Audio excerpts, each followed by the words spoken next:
महाकुंभ 2025 के दिव्य भव्य और डिजिटल आयोजन के साथ एकता का संदेश देने वाले इस बार के महाकुंभ को लेकर जहां सरकार की ओर से विशेष इंतजामात किए गए हैं, चाहे वो सुरक्षा से संबंधित हो, चाहे यातायात से संबंधित हो, श्रद्धालुओं के आवागमन की बात हो या फिर डिजिटल माध्यम से इस महा आयोजन पर निगरानी यानी कि पूरी तरीके से नजर रखने की बात हो, हर एक पहलू पर शासन और प्रशासन ने बखूबी ध्यान दिया है। मगर जहां ये महाकुंभ आस्था, विश्वास और परंपरा का निर्वहन कर रहा है, तो वहीं इसे लेकर राजनीतिक गलियारे में सियासत भी खूब हुई और अब भी लगातार हो रही है। सपा प्रमुख अखिलेश यादव जहां इस बार के महाकुंभ के आयोजन की तैयारियों को लेकर शुरू से ही सवाल उठा रहे थे, तो वहीं दूसरी ओर सत्ता पक्ष की ओर से इस आयोजन की जमकर तारीफ भी की जा रही थी और अब भी लगातार की जा रही है। मगर इस महाकुंभ में स्नान करने को लेकर भी सपा प्रमुख अखिलेश यादव को सत्ता पक्ष के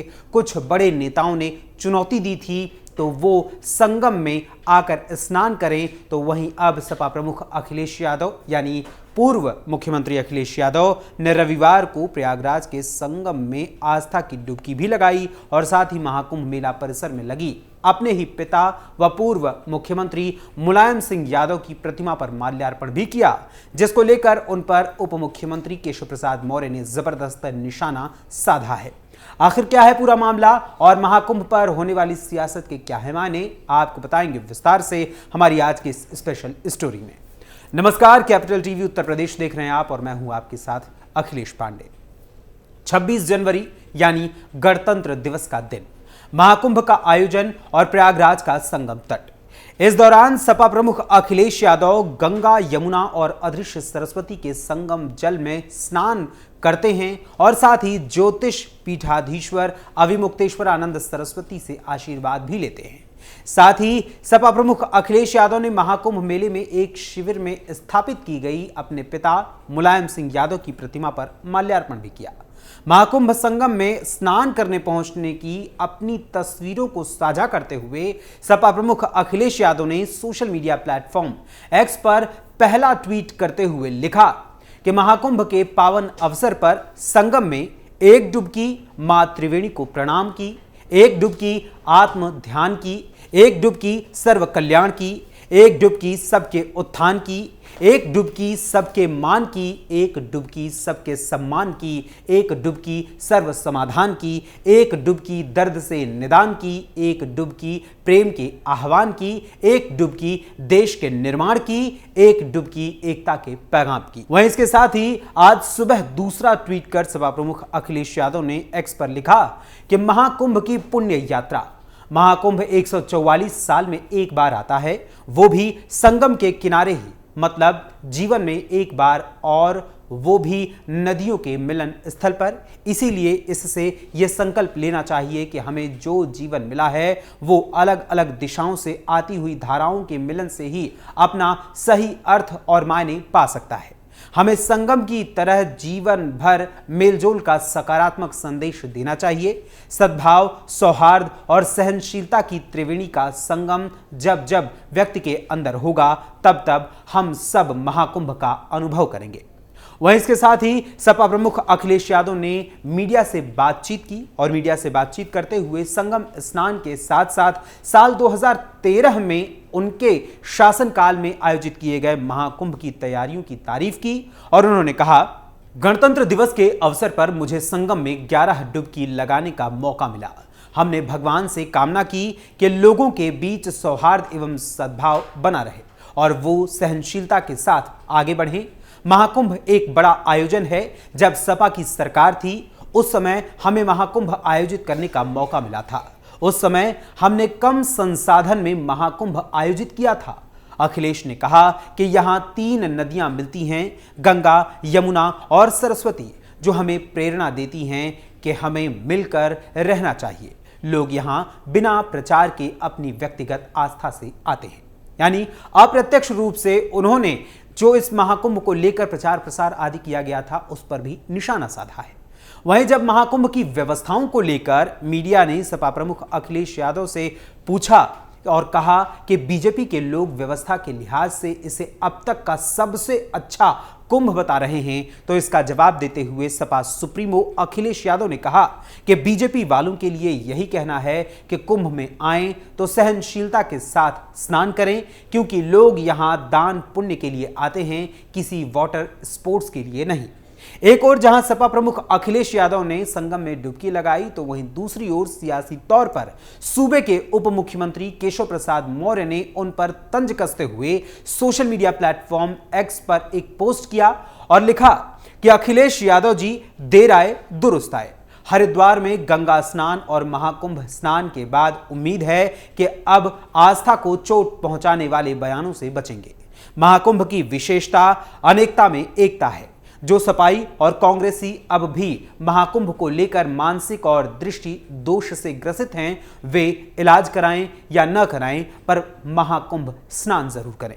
वहीं दूसरी ओर सपा प्रमुख अखिलेश यादव ने महाकुंभ मेला परिसर में सपा कार्यकर्ताओं की ओर से लगाई गई पूर्व मुख्यमंत्री मुलायम सिंह यादव की लगभग 3 फीट की कांसे की प्रतिमा पर माल्यार्पण भी किया और साथ ही अविमुक्तेश्वरानंद सरस्वती समेत कुछ अन्य संतों से भी मुलाकात की। वहीं दूसरी ओर आपको यह बता दें कि जिस मूर्ति पर उन्होंने माल्यार्पण किया, उसके अनावरण के समय वो वहां पर मौजूद नहीं थे। इस मूर्ति का अनावरण यूपी विधानसभा के नेता प्रतिपक्ष माता प्रसाद पांडे ने किया था, जबकि अखिलेश यादव ने जब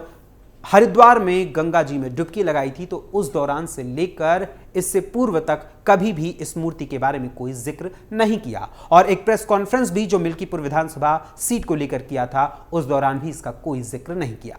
वहीं गौरतलब है कि आज महाकुंभ मेले का 15वां दिन है। घाटों पर तड़के से ही गंगा स्नान चल रहा है और 29 जनवरी को मौनी अमावस्या के दिन अगला अमृत स्नान होना है और इससे पहले ही रविवार को छुट्टी का दिन होने के कारण काफी भीड़ यहां पर उमड़ी हुई थी और अब भी श्रद्धालुओं के आने का सिलसिला लगातार जारी है। व्यवस्थाएं बनाने में पुलिस प्रशासन को काफी मशक्कत करनी पड़ रही है, तो वहीं हाईवे पर वाहनों की लंबी लंबी कतारें भी लग रही हैं, जिसको व्यवस्थित ढंग से लगाने के लिए बाहर इस मेला प्रांगण के काफी दूर ही गाड़ियों को खड़ा कराया जा रहा है। इस बार के महाकुंभ में अलग अलग तस्वीरें सामने आ रही हैं। कहीं IITN बाबा की चर्चा हो रही है, तो कहीं कोरियोग्राफर रेमो डिसूजा भेष बदलकर कुंभ स्नान के लिए पहुंच रहे हैं। लेकिन इसी बीच हरियाणा के IITN बाबा अभय सिंह के रोने का एक वीडियो भी सामने आया, जिसमें बहन और दोस्तों से फोन पर बात करते समय वो भावुक हो गए थे।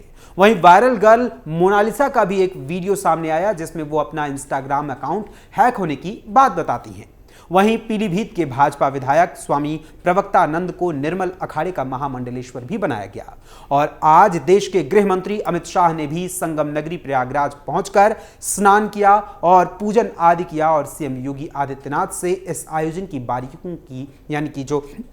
इस आयोजन की बारीकियां थी उसकी जानकारी भी हासिल की। वहीं अब 5 फरवरी को प्रधानमंत्री नरेंद्र मोदी का भी महाकुंभ में आयोजन होने वाला है और इसी दिन दिल्ली विधानसभा के साथ साथ यूपी में अयोध्या की मिल्कीपुर विधानसभा सीट पर उपचुनाव भी है। फिलहाल अब जिस तरीके से अखिलेश यादव ने 11 डुबकियों का जिक्र किया और ट्वीट किया और साथ ही भाजपा पर और भाजपा के द्वारा यानी सरकार के द्वारा की गई तैयारियों को लेकर उन्होंने कटाक्ष भी किया, उस पर अलग अलग संदेश देने की कोशिश सपा प्रमुख अखिलेश यादव कर रहे हैं और मिल्कीपुर में वो पूरी तरीके से मीडिया का ध्यान भी केंद्रित करने की बात कर रहे हैं। और जो सपा प्रमुख कभी केवल और केवल मुसलमानों का पक्ष लिया करते थे, वो अब एक अलग स्वरूप में अपनी राजनीति करते हुए नजर आ रहे हैं। फिलहाल इस बार जिस तरीके से अखिलेश यादव ने महाकुंभ में 11 डुबकियों का जिक्र किया और 11 पॉइंट्स में बातें बताई हैं, उन सभी बातों को लेकर आपके क्या विचार हैं और इस बार के महाकुंभ यानी 2025 के महाकुंभ और 2013 के महाकुंभ के बीच होने वाले फर्क को लेकर भी आप क्या सोचते हैं, अपने कमेंट्स के माध्यम से हमें अपने विचार जरूर बताइएगा। फिलहाल अब इस बार जहां 11 डुबकियों का जिक्र करते हुए सपा प्रमुख अखिलेश यादव ने अंततः महाकुंभ जाकर अपनी ओर से 11 संदेश देने का जिक्र किया है, उसको लेकर एक अलग ही स्वरूप में उनकी राजनीति नजर आ रही है। क्योंकि कुछ दिनों पहले वो एक प्रेस कॉन्फ्रेंस करते हुए नजर आए थे, जिसमें उन्होंने अयोध्या की मिल्कीपुर विधानसभा सीट पर होने वाले उपचुनाव का जिक्र किया था और उस दौरान मीडिया से आग्रह किया था कि मीडिया न सिर्फ प्रदेश देश की बल्कि विदेश की मीडिया भी इस मिल्कीपुर विधानसभा सीट के उपचुनाव पर नजर बनाए और वहां के उपचुनाव को देखे। इनका पूरी तरीके से फोकस इस उपचुनाव पर है, क्योंकि यह प्रतिष्ठा का सवाल ही बना हुआ है। अब ऐसे में सपा प्रमुख अखिलेश यादव का हरिद्वार में गंगा स्नान करने के बाद महाकुंभ में 11 डुबकियां लगाना और 11 पॉइंट्स का जिक्र करना और 2013 में जो आयोजन अखिलेश यादव की सरकार में महाकुंभ का किया गया था और अब जो 2025 में यह भव्य और दिव्य और डिजिटल महाकुंभ जो एकता का संदेश देने वाला इस बार योगी सरकार में आयोजित किया गया है, इन दोनों के फर्क को लेकर भी आपका क्या विचार है, हमें अपने कमेंट्स के माध्यम से जरूर बताइएगा। फिलहाल अभी के लिए इस स्पेशल स्टोरी में बस इतना ही। फिर मुलाकात होगी किसी और खबर, किसी और मुद्दे, किसी और विषय के साथ। तब तक के लिए मुझे अनुमति दीजिए। धन्यवाद। नमस्कार।